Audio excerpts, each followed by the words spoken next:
नमस्कार, मैं छत्रपति शुक्ला हिंदी ला नोट्स के यूट्यूब चैनल पर आपका स्वागत करती हूँ।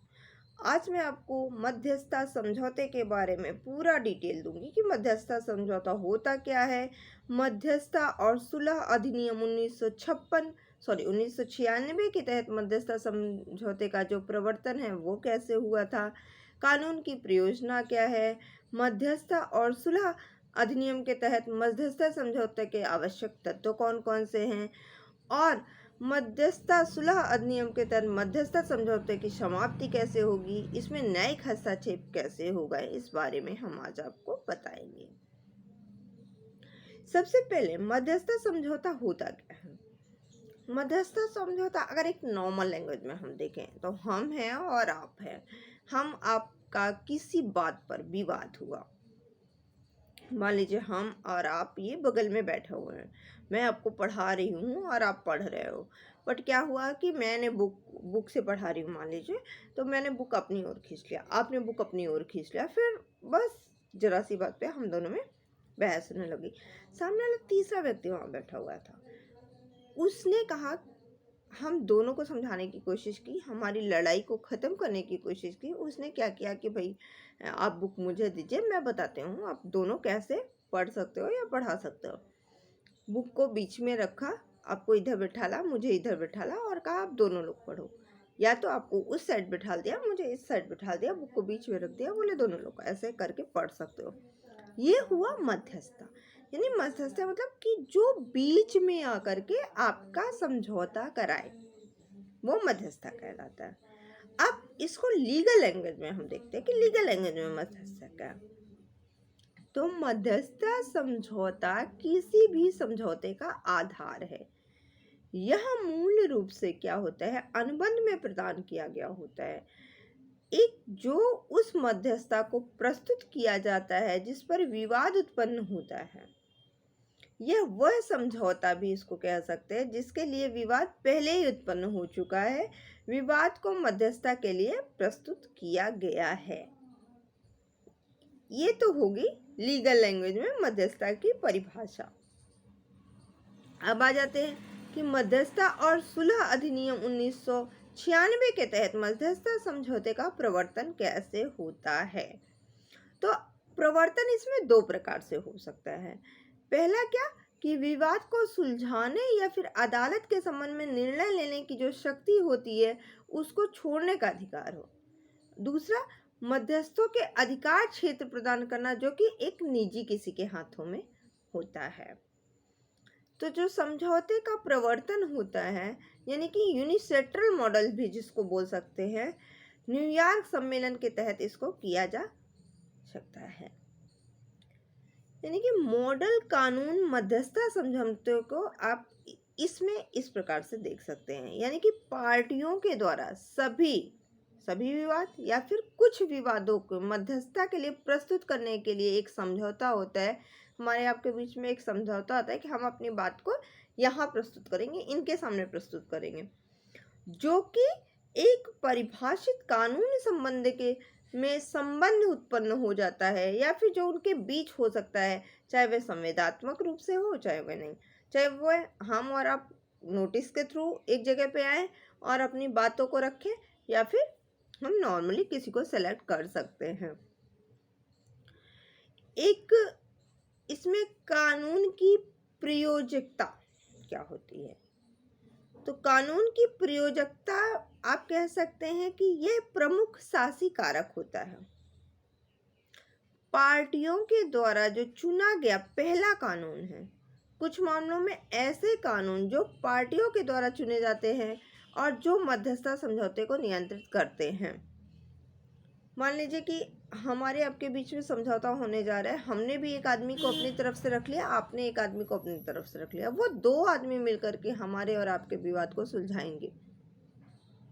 तो ये दोनों जो दो आदमी, हम एक आदमी हमारी तरफ से चुना गया, एक तरह आदमी आपकी तरफ से चुना गया है, ये मध्यस्थता समझौते को नियंत्रित करेगा। दूसरा क्या है कि ऐसा कानून जो अनुबंधों पर लागू होने वाले अनुबंध कानून पर लागू होता है। दूसरा यह है कि जो कानून संपर्क के कानून पर लागू होता है, जो मध्यस्थता समझौते के कानून पर लागू होता है। तीसरा प्रतिक्रियात्मक पहलू क्या है कि ऐसा मध्यस्थता पर लागू होना जो समझौते की अनुपस्थिति में भी प्रक्रियात्मक कानून मध्यस्थता के कानून का कानून हो। और चौथा होता है स्थान का कानून, यानी कि मध्यस्थता के स्थान के कानून को मध्यस्थता को नियंत्रित करने के लिए उक्त कानून के रूप में भी चुना जा सकता है। भाई कौन होगा जो हमारा समझौता कराएगा, कौन से स्थान पर समझौता कराएगा, किस किस पॉइंट पर समझौता कराएगा, और इसकी प्रक्रियात्मक क्या है, या फिर समझौता अगर नहीं हो पाता है तो फिर हम कैसे इसको आगे बढ़ाएंगे। इन सभी बातों पर बात होती है। अब मध्यस्थता और सुलह अधिनियम के तहत मध्यस्थता समझौते के आवश्यक तत्व कौन कौन से हैं। तो आवश्यक तत्व आपको बता दें कि पार्टियों के पास एक समझौते के प्रवेश करने के लिए कानूनी क्षमता होनी चाहिए। दूसरा, समझौता लिखित रूप में किया जाना चाहिए।